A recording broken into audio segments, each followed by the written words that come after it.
고마우신 하나님,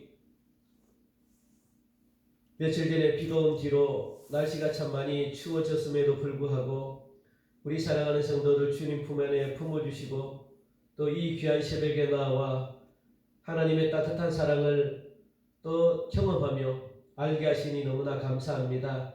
하나님이 주시는 귀한 사랑으로 말미암아 이 차가워져가는 이 험한 세상을 우리가 사랑으로 녹이게 하여 주시고 하나님 품으로 수많은 영혼들을 인도하게 하셔서 아름다운 하나님의 나라 이루어가기에 부족함이 없도록 오늘도 인도하여 주옵소서. 사랑하는 성도들, 오늘 이 새벽에 찾아나와 주의 도우심을 바라봅니다. 성령께서 말할 수 없는 탄식으로 오늘도 우리와 함께 동행해 주심으로 말미암아 시험 들지 않도록 인도하여 주시고 넘어지지 않도록 인도하시며 특별히 우리가 죄 가운데로 나아가려고 하는 죄성을 하나님 날마다 성령께서 지적하여 주심으로 말미암아 하나님이 기뻐하는 자리에 늘 서 있는 하나님의 자녀로서의 귀한 삶을 살아갈 수 있도록 축복하여 주옵소서. 특별히 하나님 오늘도 우리가 간절한 마음으로 기도할 때 사랑하는 성도들 가정을 세워주시길 원합니다. 믿음으로 붙들어 주시길 원합니다. 하나님 여러 가지 많은 어려움 속에서도 하나님을 찬양하고 하나님께 영광 올려드리는 믿음의 가정으로 하나님 시험받을 수 있도록 인도해 주시고 또 가족들 모두가 예수 그리스도 안에서 바른 믿음 생활을 할 수 있도록 인도하여 주시되 믿지 않는 가족들까지도 주님께로 인도함 받는 그러므로 모든 가족들이 예수 그리스도 안에서 구원받는 그 이름이 하늘나라 생명록에 기록되어지는 축복을 맛보게 하여 주옵소서. 하나님 이 시간 우리 교회에도 하나님이 사랑해 주시기 원합니다. 성령이 떠나가지 않게 하시고 기도 소리가 끊어지지 않게 하여 주시며 기도 가운데 하나님께서 이 교회를 친히 인도해 주시고 이끌어 주심으로 하나님 그동안 눈물로 기도한 그 눈물 흘린 기도가 귀한 열매를 맺는 은혜 또한 있게 하여 주옵소서. 우리 교회가 생명을 사랑하고 그리고 또 생명 구원하는 데 앞장서기 원하고 그러므로 빌라델비아 스무나 교회처럼 날마다 하나님께 칭찬 듣는 교회 되길 원하오니 하나님 우리 교회를 인하여 이 지역을 먹이고 입히고 살리는 그런 축복 또한 허락하여 주옵소서. 사랑하는 성도들이 한뜻 한마음이 되어서 하나님을 날마다 기쁘게 만드는 그런 교회로 쓰임받길 원하오니 이루어 주옵소서. 하나님 특별히 한국교회도 깨워주시고 이 지역에 있는 어두운 하나님 교회도 주님께서 깨워주시길 간절히 원하옵고 그러므로 합력하여 함께 하나님의 나라 이루어갈 수 있도록 인도해 주옵소서. 오늘도 이 땅을 하나님 불쌍히 여겨주시고 이 땅을 고쳐주시고 이 땅을 치유하여 주시고 이 나라 이 민족이 하나님께로 돌아와 하나님 앞에 하나님 정말 영광을 올려드리는 그런 민족으로 변화되게 하여 주옵소서. 오늘도 이곳에 성령의 임재가 가득하기를 간절히 원하오며 예수님 이름으로 감사하며 기도하옵나이다. 아멘. 오늘 우리에게 주시는 하나님의 말씀은 로마서 8장 26절부터 27절까지 말씀입니다. 로마서 8장 26절부터 27절까지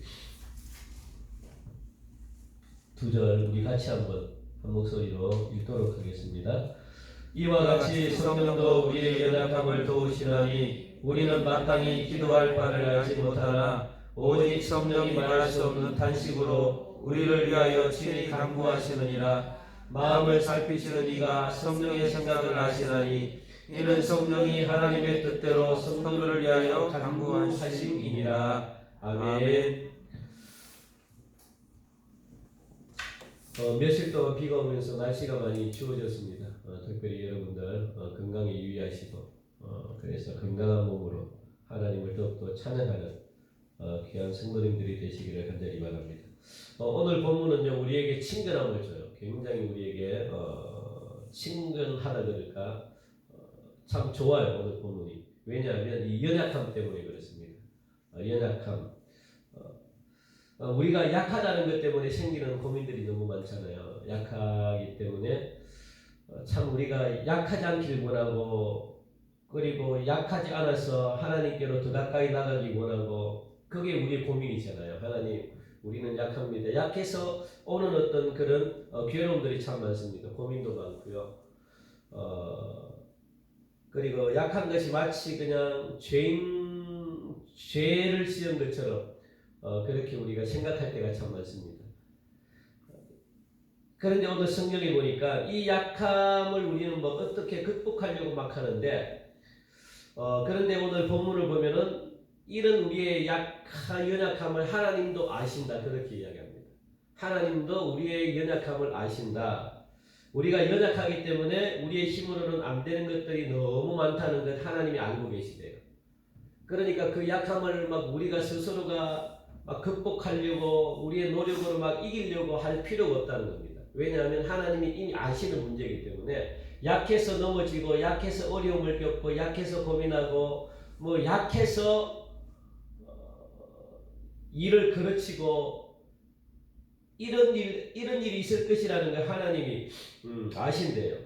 그래서 우리를 갖다가 성경에 보니까 질그릇에 고린도전서 보니까 질그릇에 비유를 해요. 우리의 인생을 질그릇 같다. 그러니까 질그릇은 깨어지기 쉬운 그릇이거든요. 우리가 그만큼 깨어지기 쉬운 그런 인생이라는 겁니다.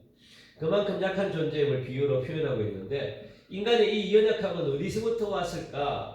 그건 아담의 범죄입니다. 뭐 말할 것도 없습니다. 무조건 아담의 범죄예요. 아담이 지은 그 죄 때문에 원죄가 들어왔기 때문에 그것 때문에 우리는 연약해요. 완전할 수가 없는 겁니다. 그래서 믿음이 아무리 우리가 있다고 해가지고 믿음이 좋다고 해가지고 금방 연약함이 사라지는 것도 아니고요. 또 이 신앙생활 우리가 열심히 한다고 해서 이 연약함은 없어지는 것도 아닙니다. 원래 우리 피조물인 이 자체가 아담의 범죄로 말미암아 이미 연약한 존재로 그렇게 우리가 변했기 때문에 뭐 할 수 없어요. 우리가 피조물인 이상은요 이 연약함을 못 벗어납니다. 그래서 하나님은 이 연약한 우리를 하나님은 어떻게 하셨느냐 오늘 성경 말씀 보니까 하나님은 우리의 연약함을 돕기를 원하세요. 그래서 하나님은 보혜사 돕는 분이죠. 보혜사 성령님을 보내주셨다라고 26절은 그렇게 기록되어 있습니다.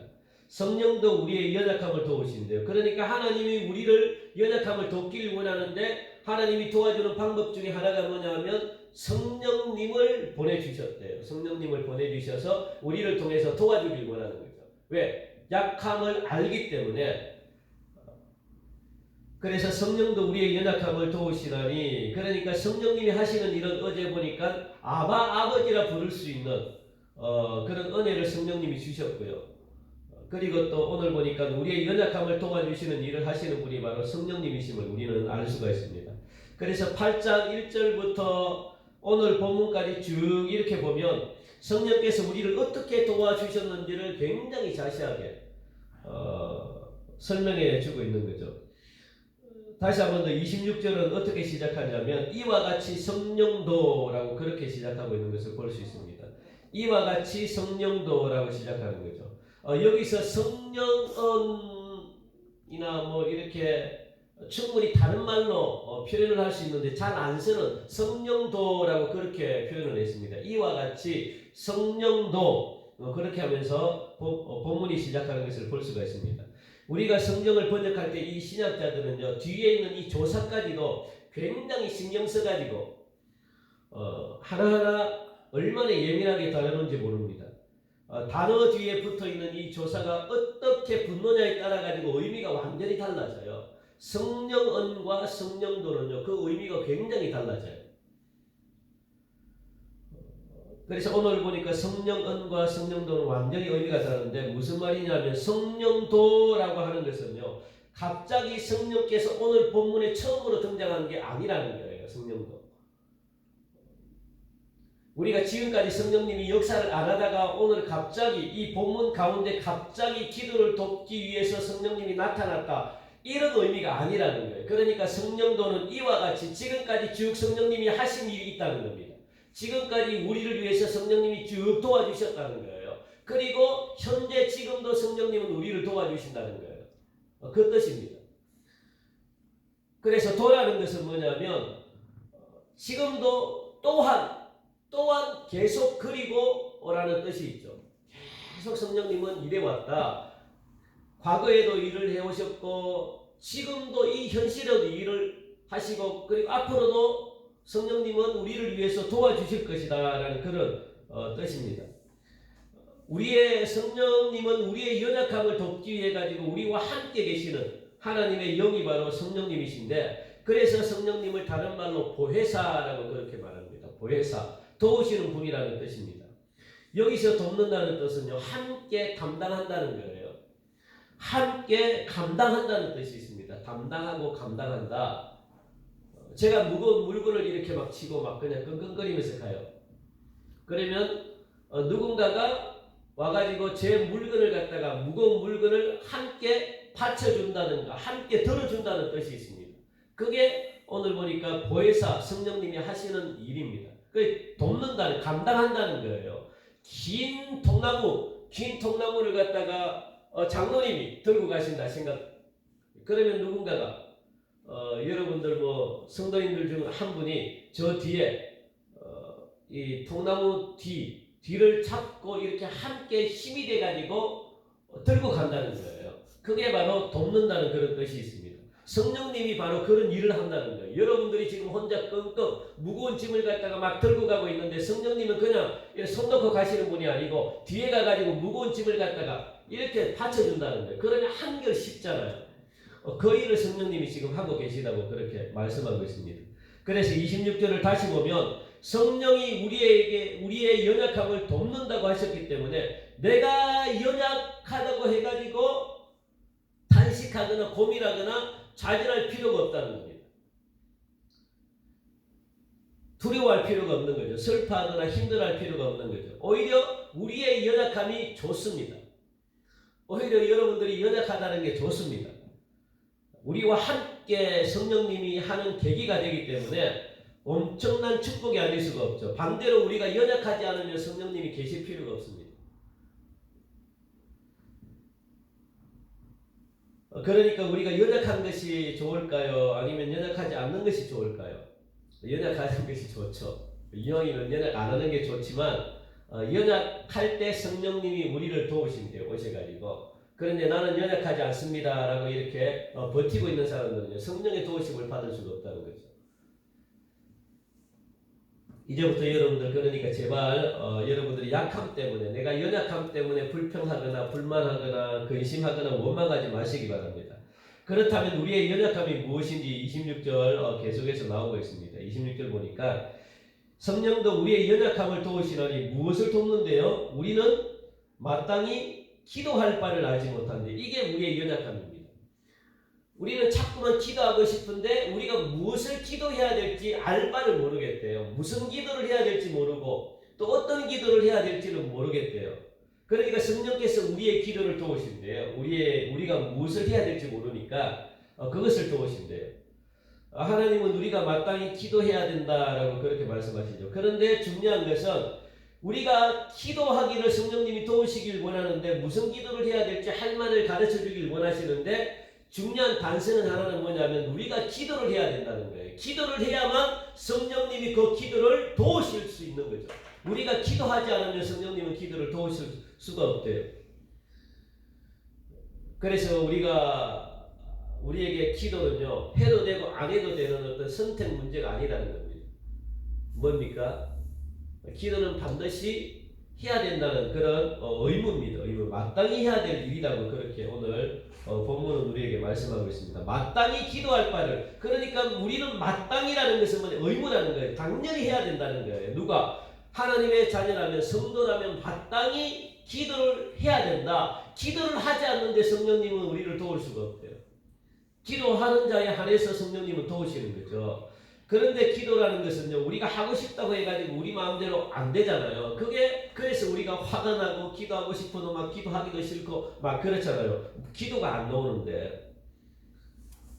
이럴 때 성령께서 우리에게 육체적으로나 영적으로나 연약해지지 않게 기도하는 힘을 갖다가 잃지 않게끔 성령님이 도와주신다는 겁니다. 그러니까 기도가 되든 안 되든 중요한 것은 뭐냐면 기도를 하고 있어야 되는 거예요.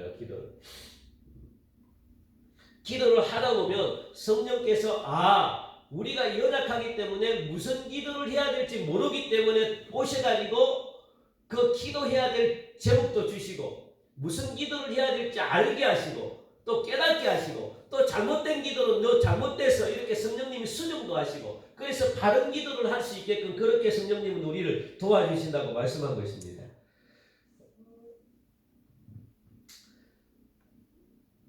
자, 성령께서 어떻게 우리의 기도를 도우시는지 계속해서 우리가 보면요. 말할 수 없는 탄식으로 기도하신다는 것을 볼 수 있죠. 말할 수 없는 탄식. 성령님이 말할 수 없는 탄식으로 우리를 위해서 친히 간구하신다. 그러니까 성령님이 직접 탄식하신대요. 말할 수 없는 것으로 탄식하신다. 성령님은 우리 속에 들어오셔가지고 기도하는 우리를 통해가지고 탄식한대요. 그래서 졸더라도 우리는 와가지고 기도를 해야 되고요. 내가 기도를 못하더라도 기도를 해야 되는 이유가 성령의 역사를 받을 수 있기 때문에 우리는 기도를 해야 되죠. 그게 조건이라고 이야기합니다. 그래서 진실된 기도는요. 어떤 기도냐면 기도하지 않는 우리의 마음에서 성령은 막 울고 계신데요. 우리가 기도하지 않는 모습을 보면서 얼마나 우리 마음속에 탄식하겠습니까? 우리가 기도하고 싶은데도 뭔가 근심 걱정이 있는데도 불구하고 또 하나님이 기뻐하는 것은 이런 행동을 해야 되는데도 하나님 우리가 이런 행동을 하지 못하는 어떤 그런 안타까움에서 성령님은요 우리 속에서 막 탄식을 한대요. 이 탄식하는 이 모습을 우리가 볼 수 있을 때 그때서야 비로소 기도하게 된다는 거예요. 성령님이 내가 지금 잘못하고 있는데 성령님이 나를 위해 정말 울고 계시는구나. 성령님이 나를 위해서 막 이렇게 아파하고 계시는구나. 이 모습이 보일 때, 이 모습을 볼 수 있을 때 우리가 어떻게 해요? 기도할 수가 있다는 거예요. 그 말입니다. 성령님이 우리를 말할 수 없는 탄식으로 우리를 위해 친히 간구한대. 그러면 우리는 미안해가지고 너무 마음이 아파가지고 나를 위해서 기도하구나. 그러면 내가 오히려 기도하게 돼 있다는 거예요. 그러니까 우리가 먼저 성령님이 나를 위해 탄식하는 그 모습을 볼 수 있어야 됩니다. 내가 이것이 죄구나. 하나님이 싫어하는구나. 이 마음. 이게 바로 탄식하는 모습이죠. 그러면서 그 탄식 소리를 들으면서 함께 탄식하게 된대요. 하나님 내가 잘못했습니다. 내가 잘못했습니다. 내가 잘못했습니다. 하면서 함께 운다는 거예요. 그게 하나님의 은혜죠. 그래서 27절 말씀 보니까 마음을 살피시는 이가 성령의 생각을 아시나니 이는 성령이 하나님의 뜻대로 성도를 위하여 간구하심이라. 그래서 성령은 또 어떤 일을 하시냐면 하나님의 뜻대로 우리를 위해 간구하신대요. 도우시는 분이래요. 마음을 살피시는 이가 성령의 생각도 아신다. 그렇게 말씀하는 거죠. 하나님은 우리의 마음을 살피신대요. 그리고 하나님은 우리의 외모에 관심 있는 것이 아니고 마음을 보신대요. 그러니까 우리의 기도 대부분은요. 하나님의 마음을 읽지 못하는 그런 기도잖아요. 하나님의 뜻이 무엇인지 분별하지 않는 기도잖아요. 그러니까 내 욕심대로 구하는 기도가 대부분 우리의 기도입니다. 하나님의 마음과는 상관없이 그냥 내가 원하는 기도, 내 욕심을 구하는 기도, 내 중심으로 하는 기도. 그러다 보니까 하나님의 마음을 알기는커녕 알려고도 하지 않는 기도를 지금 우리가 하고 있다는 거예요. 그런데 하나님 성령님은요 무엇을 도우시냐면 그 마음을 불쾌하게, 그 마음을 불편하게 만듭니다. 그동안 나만 위해서 기도했구나. 그동안 내 뜻대로 막 기도하려고 했구나. 이 마음을 갖다가 돌이켜가지고 하나님이 기뻐하는 기도가 무엇인지 수정하는 게 성령님이 하시는 겁니다. 왜냐하면 성령님은 하나님이시기 때문에 하나님이 어떤 기도를 좋아하는지 하나님은 무슨 뜻을 가지고 기도하길 원하시는지 하나님이시기 때문에 하나님의 마음을 아는 거예요. 그러니까 성령님이 오셔가지고 우리에게 하나님이 기뻐하는 기도로 수정을 시킨다는 거예요. 그게 성령님이 하시는 일입니다. 굉장한 일을 갖다가 성령님이 하고 계시는 거죠. 그래서 성령님이 우리 대신 하나님의 뜻이 맞는 기도를 해주십니다. 하나님의 뜻을 정확하게 알고 그쪽으로 성령님은 인도하시는 거예요. 그러니까 그 기도는 거의 100%다 이루어지는 거죠. 하나님의 뜻이 맞는 기도를 하기 때문에. 그런데 성령께서 어느 순간 우리의 마음을 하나님의 목적에 맞게끔 그렇게 수정하신다는 것. 그런데 중요한 것은 앞에 이야기했듯이 우리가 기도하는 자리에 있어야 된다는 것. 우리가 기도를 해야 된다는 것. 그렇습니다. 저는 신대문을 놓고 어디를 가야 되나 제가 한번 말씀을 드렸죠. 서울에 있는 장신대를 가기 위해서 참 기도를 많이 했어요. 그런데 한 2년 정도 공부를 하고 시험을 쳤는데 자꾸 떨어져요. 자꾸 떨어지고 장신대. 그리고 세 번째 시험을 준비하는 그 어느 한 5월 정도. 왜냐하면 내 중심으로 기도했기 때문에 내가 너무 장신대를 가고 싶었기 때문에 하나님의 뜻을 알지 못하는 거죠. 그러다 보니까 막 그냥 하나님의 뜻은 기도를 내 중심으로 기도해요. 하나님 장신대 보내주십시오. 서울에 있는 장신대 내가 들어가야 되겠습니다. 그렇게 기도만 한 거죠. 그렇게 계속 기도하다가 세 번째 제가 장신대 준비하면서 봄 6월 달인가요? 그때 정확한 하나님의 뜻을 알고 제가 서울에 있는 학교를 포기하고 하나님의 뜻은 대전에 있기를 원했어요. 대전. 그래서 제가 대전 신학교를 제가 준비했는데 기도에 내 욕심이 들어가면 하나님의 뜻을 알 수가 없습니다. 그런데 성령께서는 정확하게 하나님의 뜻이 무엇인지를 알게 해 주실 뿐만 아니라 거기를 수정해 주셔요. 그게 바로 성령님이 하시는 일입니다. 너무 중요하죠. 그러니까 여러분들이 걱정할 필요가 없습니다. 우리가 해야 할 일은 뭐냐면 기도하는 일임을 여러분들 기억하시고 기도의 방향이 틀렸거나 아니면 무엇을 기도해야 될지 모르시는 분들 기도하시면 되는 거예요. 기도. 그냥 내가 바른 기도하려고 애쓸 필요가 없습니다. 우리는 기도하는 그 자리를 지키기만 하면 되는 거죠. 왜? 연약하기 때문에 하나님이 기뻐하는 기도를 알지 못하지만 성령께서 기도하는 사람에게 오셔가지고 그 기도의 뜻과 기도의 내용과 기도의 방향을 성령님이 수정해 주신대요. 수정해 주신. 그러니까 우리는 걱정할 필요 없습니다. 염려할 필요 없습니다. 내가 자꾸만 완벽하게 하려고 할 필요가 없습니다. 그런 사람에게 성령의 역사는 없대요. 그래서 기도 못한다고 해서 여러분들 걱정하지 마시기 바랍니다. 성령은 친히 우리를 위해 탄식하는 기도를 통해서 우리를 도우신대요. 성령은 친히 하나님의 뜻대로 우리를 위해 기도하심으로 우리를 도와주신대요. 우리의 불완전한 기도를 완전케 하시는 분이 바로 성령님이십니다. 얼마나 위로되는 말씀인지 모릅니다. 여러분의 기도가 항상 성령의 도우심으로 활화산처럼 막 그렇게 타올라가지고 하나님의 보좌를 흔드는 그런 역사가 있기를, 그리고 성령의 강한 바람이 힘을 하시기를 주님의 이름으로 간절히 축원드립니다. 우리 시간 오늘 주신 말씀을 기억하면서 하나님, 저는 너무나 많이 연약하고 부족합니다. 그러다 보니까 기도가 힘들어지고 기도가 어려울 때가 참 많은데 오늘 이 시간 말할 수 없는 탄식으로 우리를 도와주신다고 그렇게 말씀하니 우리가 힘이 됩니다. 하나님, 우리가 그러나 중요한 것은 기도하는 자리를 놓치지 않고 늘 깨어서 기도하는 하나님의 자녀로 살아갈 수 있도록 인도해 달라고, 그리고 가정을 위해서, 교회를 위해서, 나라와 민족을 위해서, 그리고 가지고 있는 기도 제목을 가지고 이 시간 함께 간절한 마음으로